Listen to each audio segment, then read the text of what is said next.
It's time now for French Connections, our weekly look at the intricacies of life here in France with Solange Mougin. Hi, Solange. Hi. This week, you're focusing on iconic French fashion. But before we take a look back, we're actually going to take a quick look into the future. Yeah, and specifically what could be the emblematic outfits of French school children in 2026 if uniforms become widespread. Emmanuel Macron is going ahead with a pilot program to test out uniforms in public schools. Around 100 cities and towns have volunteered for this program. Now, the French government has unveiled what the trousse, or the kit of clothing, will consist of. It'll be polo shirts with the French flag on one side, and on the other, there'll be room for a regional or school badge. Now, the kids will also get 2 pairs of pants and 2 sweaters. And as for who will pay for it, well, that has been decided as well. Financé à 50% par l'État, 50% par les collectivités, dans une limite de 200 € par enfant. Now, the outfits are also being viewed as relatively relaxed, leisure wear outfits on the leisure wear side, and they're also gender neutral. Right, very different from the little jacket and pleated skirt that I had to wear when I was in school. Solange, if we're talking about uniforms, there's another uniform of sorts, specifically a French top, which is also gender neutral. Yeah, you could safely argue that nothing screams French, the French and France, as much as the baguette, the beret, which we will get to in a minute, and as we're discussing, the marinière, or the breton shirt. Be it on men, women, boys, or girls, many French wear this striped top, which remains emblematic of Brittany and Normandy. En quelles circonstances? Quand je suis en Bretagne, uniquement, pour montrer que je suis de Paris. C'est frais, c'est un peu jeune et c'est sympa. Pas de genre aussi, donc très joli sur les filles. Now, the marinière's history is actually quite interesting. In March 1858, an official decree ordered that this striped knit top, or tricot rayé, for it to be the official shirt of sailors. And it stipulated that it would have 21 blue stripes, which is actually a nod to Napoleon's victories. And the choice of these 10mm stripes was an important one, too. Ce sont les prostituées, les bouffons, les bagnards qui portent des rayures. Et la signification change pendant la Révolution française et américaine, où au lieu de signifier quelque chose de diabolique, ça signifie la liberté. So then how did the sailor shirt jump from standard uniform to fashion phenomena? Well, it's actually really thanks to the style genius of Coco Chanel. She was inspired by her seaside trips during the First World War, and her navy style took off. Un style tout neuf, le style petit matelot, a pris l'offensive. Bas de pantalon largement évasé, tricot rayé, volontiers barré d'un ceinturon qui fait la taille basse. Now today there's also another utility wear item that is actually gaining traction. That's the bleu de travail, or the French workman's vest. Worn by the fashion savvy and by blue-collar workers as well, it is often made in France. Fabrication française, on fait beaucoup à la main. C'est encore les petites mains. Maintenant, il n'y en a plus beaucoup.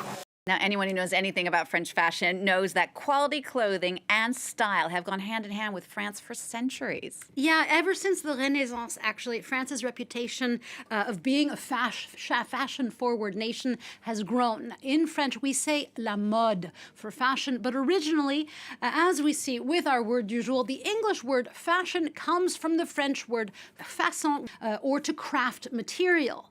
And in the regional Normandy languages, Langue d'Oil, façon was actually pronounced fashion.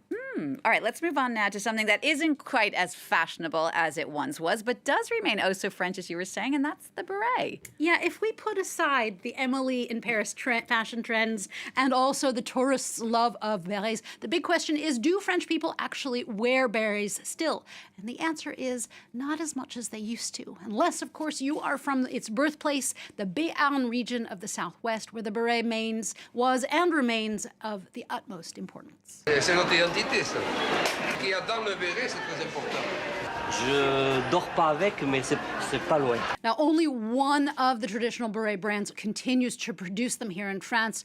It's originally a shepherd's hat, and it has the status now, actually, of being a patrimoine vivant protégé, or a living heritage item, as we're about to see. Ça a feutré, ça veut dire que c'est un réduit des 2/3.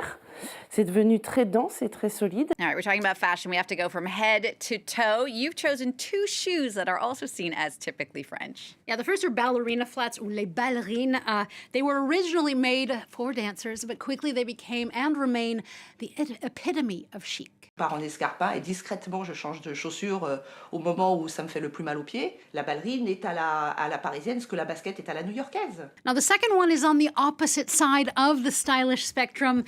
These are pantoufles or slippers, and specifically les charentaises, which originally were just pieces of paper and then cloth scraps put into wood shoes. Then they gained in popularity in the 1800s among servants as they were silent, and they also polished the wood floors. Now today, the charentaises have a protected geography label, just like cheeses.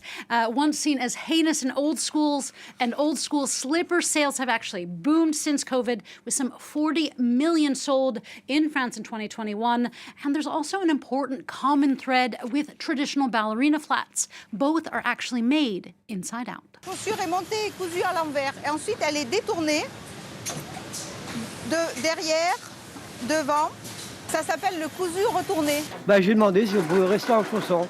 Ils m'ont dit oui. I am a big slipper fan myself, Solange. All right, there are so many different fashion items that we could talk about that they practically constitute their own type of French uniform. Tell us about some of the others. Yeah, on top of slippers as an upcoming sort of fashion trend and the little flat sneakers as well, there are also many other iconic clothes that scream France, like silk scarves, for example, and scarves in general. They are a big thing here in France. And then there's the little black dress and the crisp white shirt. There's even le slip français, or luxury men's underwear. It is also becoming a thing. Now, this was not an exhaustive list, but I think it is pretty safe to say that France has a solid future ahead as an epicenter of fashion trends. It certainly does. Solange, thank you so much for that. And I'm sure we'll be talking a lot more about fashion in other French Connections to come. Don't forget, if you have your own questions about anything France or the French, you can always reach out to Solange on social media or check out French Connections